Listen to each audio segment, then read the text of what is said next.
तुमच्या सगळ्यांची कमेंट यायची की तुझ्यात खूप बदल झालाय, पण तो बदल माझ्यात कशामुळे झाला आणि मी बदल का केला ना, त्याच्यावर व्हिडिओ बनवलाय. तर व्हिडिओ तुम्ही पूर्ण बघा आणि मग तुम्हाला समजेल आणि तुम्हाला पण कोणता बदल करायला पाहिजे ना ते तुम्हाला कळेल की आपल्या कोणत्या कमजोर बाजू आहेत ना त्या आपण खरंच बदलल्या पाहिजे त्या, कारण त्या आपल्याला पुढं जाऊन घातक ठरू शकतात. तर मी खूप लाईफ चेंज केली आहे माझी, मी स्वतःहून सांगते, तुम्हाला बघून पण समजत असेल. माझी इतकी लाईफ चेंज झाली ना, मी विचार पण केला नव्हता की ते दिवस संपून हे दिवस पण येतील आणि माझ्या लाईफला म्हणजे माझ्या आयुष्याला असं वळण पण भेटेल का. तर व्हिडिओ बघा तुम्ही पूर्ण. आयुष्यात घडणारा बदल हा चांगल्यासाठीच घडत असतो आणि त्याचं पुढे काहीतरी चांगलं होणार असेल तर तो बदल वाईट थोडी आहे. या 3 गोष्टी आयुष्यात बदलून टाकल्या, त्यामुळे माझ्या आयुष्याचं सोनं झालंय. तुम्ही पण करा, तुम्हाला पण त्याचा नक्कीच फायदा होईल. हाय हॅलो नमस्कार, मी काजल तुमचं सगळ्यांचं स्वागत करते माझ्या एका नवीन ब्लॉगमध्ये. कसं आहे सगळेजण मस्त मजेत आणि आनंदात असाल. थंबनेलवरून तुम्हाला समजले की आजचा विषय काय आहे. तर सगळ्यात आधी लाईक करा. तुम्ही लाईक नाही करत, एवढी सगळी मेहनत करायची आणि तुम्ही एका लाईकसाठी इतका विचार करता. तर पहिल्यांदा लाईक करून घ्या आणि व्हिडिओ बघा. चला, तर तुमच्या सगळ्यांचं मत आहे की माझ्यात खूप छान बदल झाला आहे आणि तो चांगल्यासाठीच झाला आहे. तर त्याच्यावर मला पॉझिटिव्ह निगेटिव्ह दोन्ही पण कमेंट येतात, पण मी जास्त करून पॉझिटिव्ह घेण्याचा प्रयत्न करते, निगेटिव्ह वगळण्याचा प्रयत्न करते, पण सारखं तेच समोर येतं. पण मला त्याविषयी बोलायचं जे आधी मी निगेटिव्ह विषय बोलते, म्हणजे तो विषय तिथेच संपून जाईल आणि आपण चांगल्याकडे वळूया. तर त्या मला म्हणत होते की तुझ्यात गर्व आला, तू आधी छान व्हिडिओ बनवायचे, ते तुझे व्हिडिओ नाही बघू वाटत, असं भरपूर काय बोलू वाटतं. तर आता तो तुमचा प्रश्न आहे. तुम्हाला माझी तिकडची साधी राहणीमानी, ते घर, हे सगळं आवडत असेल. अजून माझे काही सबस्क्रायबरना पण ते घर आवडतं, तिकडची माझी राहणीमानी, मोकळं वातावरण सगळं आवडतं. पण कसं आहे, आपण एकाच ह्याच्यात बांधले नाही जाऊ शकत ना, कधी ना कधी आपल्याला तिथून बाहेर पडावं लागतं, सगळ्या गोष्टी कराव्या लागतात त्या. तुम्हाला आता हे सगळं नसेल आवडत, कारण मला पण ना जे साधे सिम्पल ब्लॉग बघायला आवडतात. मी अजून पण कायांचे बघते.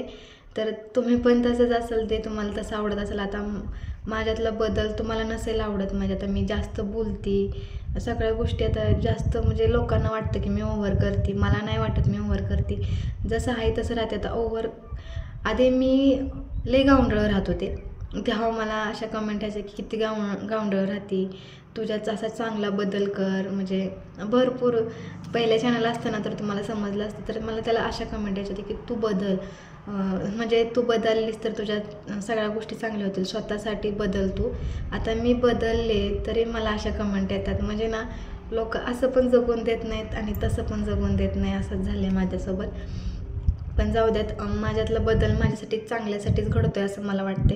कारण आता थंबनेलवरून तुम्हाला समजले की काही गोष्टी चांगल्यासाठीच घडल्यात माझ्या आयुष्यात आणि बदल तर चांगल्यासाठीच घडत असतो असं मला तरी वाटतं. आता तुम्हाला काय वाटतं हे मला नाही माहिती. माझ्यात 2-3 बदल असं झालं तर ना, ते माझी अख्खी लाईफच चेंज करून चालले जातं. म्हणजे लाईफच चेंज होत चालली, म्हणजे त्या बदलाने असं झालेत. पहिला बदल सांगायचं म्हटलं ना, माझ्यात खूप कॉन्फिडन्स आला आहे की आता, म्हणजे मला काय वाटायचं माहिती आहे का, ते म्हणजे मला नाही होणार, नको करायला, आपल्याच्याने होतं वे तेव्हा हे असं वाटायचं. पण आता मला नाही वाटत. आता मला वाटतं मी करून तरी बघायला काय हरकत आहे आणि मी करणार आणि हे मला करायचंच आहे. हा कॉन्फिडन्स आहे ना, तो माझ्यात आला आहे. मी कुठंतरी आधी लय बेदरी होती, मी तुम्हाला सांगू पण नाही शकत, एवढी बेदरी होती मी. पण आता तशी नाही आहे. खरंच माझ्यात लय कॉन्फिडन्स आला आहे आणि मला कमेंटद्वारे पण तुम्ही म्हणता की आता तू छान बोलते. आधी अडकत बोलायची, विचार करायचे प्रत्येक गोष्टीचा, कारण व्हिडिओ स्टॉप करायचे मी.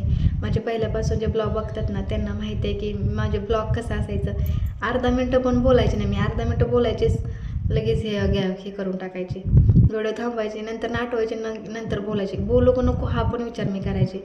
पण आता नाही आहे, कारण मला माहिती आहे मी बोलते, मी जे करते ते मी असं वाईट काय बोलतच नाही आहे, एवढा कॉन्फिडन्स आहे माझ्यात. तर पहिला बदल हा आहे की माझ्यात भरपूर सारा कॉन्फिडन्स आला आहे. दुसरा बदल म्हणायचा गेला ना, दुसरा बदल आहे माझ्या राहणीमानीत चेंज झाला आहे. तो काहीच विषय नाही आहे, मी स्वतः कबूल करते की माझ्या राहणीमानीत चेंज झाला आहे. कारण 4 भिंतीच्या आत राहून नाही समजत आपल्याला जग कसं आहे. जसं माझ्यासोबत झालं होतं, मी एकतर आम्ही रानात राहायचो आणि त्यात शेडमधनं बाहेर आलं तर फक्त कपडे आणि भांडे घासायलाच, नाही तर कुठे नाही.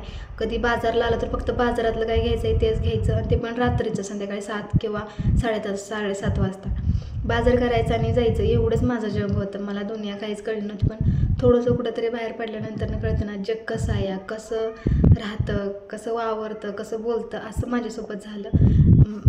तिकडं मी माहेरी राहत होते ना, तेव्हा आम्ही गावातच राहायचो, रानात नव्हतं राहत. पण तिकडं पण कसं सगळे घरा शेजारचे आहेत ना, ते आमच्यासारखे, म्हणजे आमच्यातलीच आहे ती सगळी नातेगोत्याची, त्यामुळे ते आमच्यासारखेच राहत होते. त्यामुळे एवढं काही समजलं नाही. अख्खं गाव म्हटलं ना तरी आमच्या समाजाचंच आहे. आणि अर्ध म्हणजे सगळे मिक्स आहेत, त्यामुळे सगळे आमच्यासारखेच वागायचे. पण शहर ते शहरच असतं. त्यामुळं तर इथं आल्यानंतर समजलं की राहायचं कसं, बोलायचं कसं, सगळ्या गोष्टी. कारण मी इथं आले होते ना, तेव्हा मी खरंच खूप लई साधी होती. माझा पहिला ब्लॉग बघा, माझा तेव्हा अवतार. अजूनही मी तशी राहते, नाही राहत असं नाही, अजूनही तशीच राहते मी. पण कुठंतरी आता कॅमेरासमोर तरी मी चांगली प्रेझेंट होते. आधी कसं जशी आहे ना तशी मी अवतारावर शूट करायला घ्यायचे, पण आता नाही. आता मला थोडं तरी असं कळतं की नाही, असं राहिलं पाहिजे. आपण 4 चौकात गेलं तर उठून तरी दिसलं पाहिजे. तिथं ना हळदी कुंकवाचा कार्यक्रम असायचा, कोणताच कार्यक्रम नव्हता.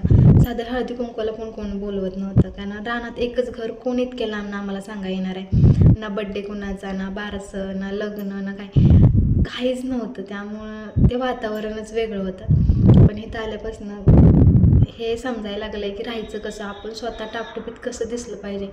म्हणजे समजलं असेल तुम्हाला मला काय म्हणायचं आहे ते. जेव्हा मी इथं आलेले तेव्हा मी बाहेर गेले सगळ्यांसोबत, तेव्हा ते कशी राहत होती ना आणि मी कशी राहत होते, तेव्हा मलाच वाटलं की मी खरंच लय साधे असं मला वाटलं होतं. त्यामुळं मी माझ्यात थोडासा चेंज केला, जास्त नाही, थोडासा चेंज केला. घरात कसं जर राहिलं ना, पण बाहेर जाताना टापटिपीतच जायचं, उठूनच दिसलं पाहिजे. मी आधी तिकडं होते की नाही, तेव्हा जशी घरात राहायची ना तशीच मी बाजारला यायचं म्हणलं तरी साधी साडी घालून यायची, केसवर बांधलेली असायची, असं होतं. पण आता नाही, आता मी चेंज झाली. मी स्वतःतला माझा बदलही करते की मी आता राहणीमानात पण माझ्या बदल झाला आहे. खोटं काय बोलायचं, तुम्ही तर माझे ब्लॉग बघतात, तुम्हाला तर सगळं समजतात. हा माझ्यातला दुसरा बदल आहे. आणि तिसरा बदल ना माझ्या स्वभावात झाला आहे. कारण माझा ना तिकडं होता ना स्वभाव, तो इतका चिडचिडा होता. मला सोडून साधं वाक्य बोललं ना तरी माझं डोकं फिरायचं असं होतं. आणि तो माझा तिसरा बदल ना इतका भारी झाला आहे. मी लय चिडचिड होती, कारण तिकडचं वातावरणच लय वेगळं होतं. सारखी किरकिर, कधी पोरीची किरकिर, कधी नवऱ्याची किरकिर, कधी सासूची, कधी सासऱ्याची, आणि हे सगळं नाही तर अजून असतेच कोणी ना कोणी, असं होतं. तर असं टोचून बोललं तरी मला लई चिडचिड व्हायची, कारण मला ते सहनच नाही होते. आई बाबाच्या घरी कोणाचं ऐकून घेतलं नाही तर नवऱ्याच्या घरी ऐकून घ्यायचं, बिना कामाचं, चुकी नसताना पण. मग त्या गोष्टीनं माझं डोकं फिरायचं. मग लई आतून मी लई रागीट आहे. मी आता सांगते, मी इतकी रागीट आहे की नाही, मी रागाच्या भरात काय करेन का नाही, कधी खून पण करायला कमी करणार नाही, एवढी रागीट आहे मी.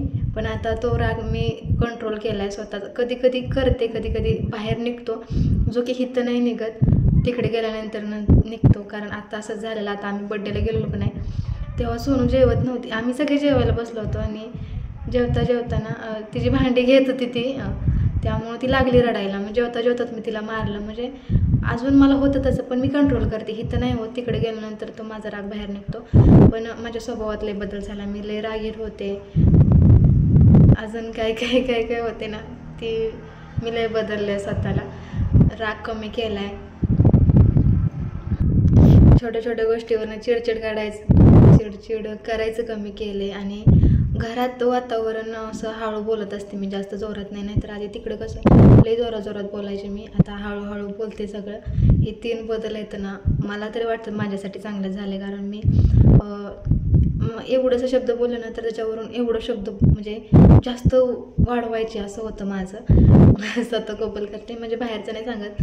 ह्यांनी मला, म्हणजे मिस्टरांनी माझे एक वाक्य बोललं ना मला की असंच का केलं, तर मी त्याच्यावर लय रान ओरकायची की मग तुम्ही करायचं, मग तुम्हाला कळत नाही का, असं तसं. पण आता ते म्हणलं नाही कशाला केले, तर केले असं, तुम्हाला नसेल काही तर राहू देत, मी खाते, किंवा असं बोलत असते, असं म्हणत असते. पण आधी लय बोलायची. हा माझ्यात तिसरा चेंज आहे. आणि मला तर वाटतं चांगलं, कारण आम्ही दोघं भांडलो नाही ना, हेच महत्त्वाचं असतं. आमच्या तिकडं लय भांडणं व्हायची, लय भांडणं व्हायचे, तुम्हाला काय सांगू. तर हे 3 बदल ना खरंच माझं आयुष्य, मला तर वाटते की आता मार्गी लागल्यासारखं. पहिली गोष्ट, मी जास्त पाहिजे तिथं बोलत नव्हते, नको तिथं जास्त बोलत होते. आता पाहिजे तिथंच बोलते. माझं कॉन्फिडन्स छान आहे, माझ्या वागण्यात चेंज झाला आणि हे असायलाच पाहिजे. जमाना चालतो तसं चाललंच पाहिजे. लय मागं राहून पण उपयोग नाही, जमान्यासंगत निघायचं आपलं, नाही तर आपण लय थर्ड क्लास ओल्ड क्लास सगळंच दिसू. त्यासाठी तिसरं माझा स्वभाव बदलला आहे. पण मी गर्विष्ठ वगैरे नाही झाली, मी शांत झाले, चिडचिड कमी झाली, ह्या सगळ्या गोष्टी झाल्यात माझ्यासोबत. म्हणजे मी स्वतः बदल करून घेतला आहे, दुसरं काही नाही. गर्व वगैरे नाही झाला माझ्यात, त्यामुळे असं मला कमेंट करू नका. मी नाही बदलणार आहे, कधीच नाही बदलणार. मी स्वतः म्हणजे घरात वावरायचे वातावरण वेगळे केले. तुमच्या संग जशी आहे तशीच राहते मी. लाईव्हला मी साधीच बोलते, जशी आहे तशीच लाईव्हला येत असते, काही जास्त हे करत नाही आहे, तुम्हाला तर माहीतच आहे. तर पहिल्यापासून मला सपोर्ट करत आला आहे. आणि जसं मला पहिला सपोर्ट केला होता साधे राहणीमानी हे बघूनच माझे तुम्ही ब्लॉग बघायला लागलेला, तर मी जास्त हवेत नाही उडणार, जशी आहे तशीच राहणार आहे. कारण उगाच भरपूर सारं उदाहरणं आहेत माझ्यासोबत देण्यासारखं. मी गणेश शिंदे मोहोळकर आहेत ना, त्यांचंच देते. त्यांच्या आधी लाईफ जशी होती, त्यांचे जे सबस्क्रायबर आहेत ना, त्यांना ती लाईफ आवडत होती. पण आता त्यांनी त्यांची पूर्ण लाईफ चेंज केली का नाही, तर लोक त्यांना जास्त सपोर्ट करत नाही. 1 मिलियनच्या पुढे त्यांचे सबस्क्रायबर आहेत, पण त्यांचे व्ह्यूज 10,000पर्यंत पण जात नाही आहेत. तर लोकांना त्यांची साधी राहणीमानी आवडत होती, म्हणून त्यांनी सबस्क्राईब केलं होतं. पण त्यांनी त्यांची राहणीमानी चेंज करून टाकली, तर लोकांना ते आवडतच नाही. आता बोलणं साधारण ठेवलं असलं, त्यांचा स्वभाव चेंज झाला, त्यांचं वागणं चेंज झालं, त्यांचं कपडे लत्ता चेंज झाला. ते आता लोकांना जास्त ओव्हर वाटायला लागले आणि आपल्याला ओव्हर नाही करायचं. मी जशी आहे तशी आहे, साधी सिंपल आहे. आता ते तुम्हाला वाटेल की नसेल, मी पण मला तरी वाटते की मी जशी आहे तशी आहे. फक्त मी स्वभाव, कॉन्फिडन्स हे सगळं थोडंसं चेंज केले आणि ते चेंज करायलाच पाहिजे. तर चला, असं तर व्हिडिओ लय मोठा होतोय. तर व्हिडिओ आवडला तर नक्की लाईक शेअर सबस्क्राईब करा. आणि तुम्ही पण असे काही बदल जे आपल्यासाठी चांगले ठरतील ना, असे बदल आपण केलेच पाहिजेत. मी केलेत, तुम्ही पण एकदा करून बघा. आयुष्याचं सोनं झाल्याशिवाय राहणार नाही, मी स्वतः सांगते. करून बघा. तर चला, बाय.